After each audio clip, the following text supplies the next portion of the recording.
Thanks for clicking on the video, and here today at Mimic we're going to do an overview of this video game called Evil West, and you can see gameplay playing in front of you right now.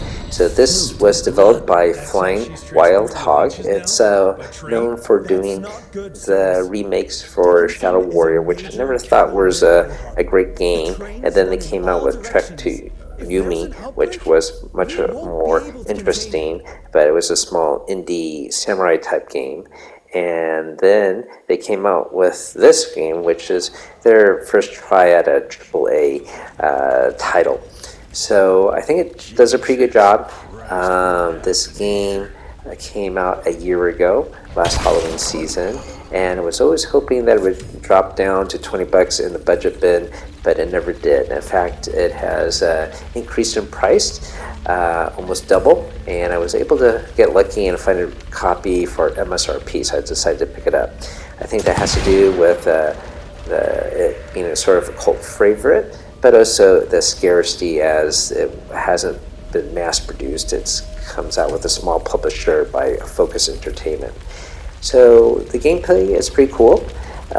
You play this hero. He's a vampire hunter, and basically you have a lot of undead to fight, mostly vampires, and he is equipped with Tesla type weaponry. You can see his gauntlet there is glowing with electrical power. Some of his guns can be augmented, and the game has really nice progression. Each mission you can unlock new abilities, and it gives you a sense of accomplishment and more challenges as you play through it. The story is interesting. Basically, once again, you're a vampire hunter and you're trying to stop this nationwide disaster as this evil vampire and his daughter are trying to destroy this alternate America. So, interesting story. You might have seen Undead in Westerns before, most notably being Red Dead Redemption with their zombie expansion. But this is a cool take on this kind of genre, and it's in a way refreshing to see and have interesting new gameplay. So you see there was some automatic targeting that you can do that highlights a weak point there, and you could do a quick shot there, and they glow like that. They are briefly vulnerable to a finisher if you have time to get to them. I guess the other thing I should say about this game is, besides the story being good, I think the bad thing about this game is the story could have been a little bit more well developed as you progress through it.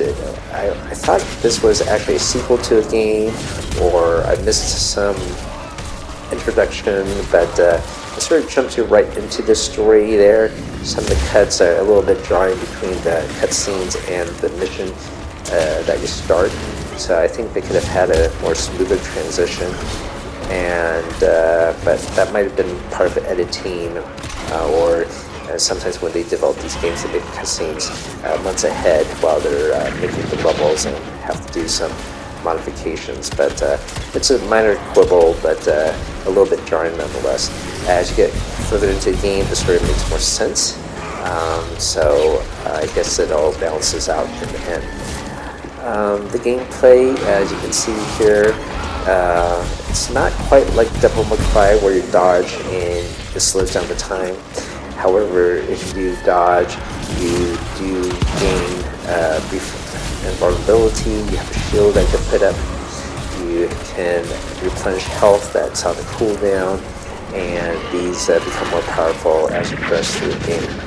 As you do a finisher, like I'm doing right here, the character will drop some power-ups, health power-ups or electrical power-ups that you can use to boost your attacks and subsequent melee attacks or shots. So pretty cool system here. The monsters are varied. Each mission will show off new creature types, and then of course as the levels get harder they mix them up and put them in different scenarios, so keeps gameplay fresh, and I had enjoyed finishing the entire game. So one of the few that I do finish 100% nowadays. Hopefully you found this interesting, or maybe you find yourself a copy. Thank you for watching, everybody.